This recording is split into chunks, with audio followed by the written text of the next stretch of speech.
In 2019, Gary Nadowich with ICDC led a project designed to evaluate the efficacy of available inoculants on blackstrap dry bean production.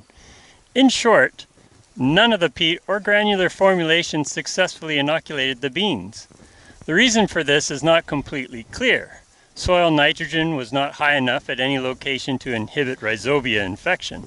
However, Gary has some thoughts of some possible reasons. As you may know, rhizobia strains are often specific to the different classes of dry bean. But Gary says it's also possible one strain might be acceptable in one variety, but not another. You could see that these complex interactions, as well as limited number of dry bean acres, would be discouraging to developers of inoculants.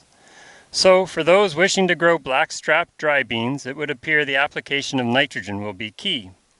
Applying nitrogen to some dry bean varieties is actually a common practice in other dry bean growing areas of Canada. Last year, we observed very strong yield responses to added nitrogen at most of the sites. Plots receiving added nitrogen clearly were apparent at the Yorkton site last year.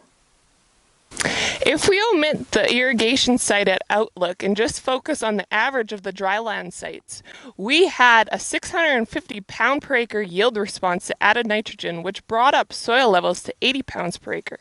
This is easily an economic response if we consider black dry beans were being purchased at 34 cents a pound at the time.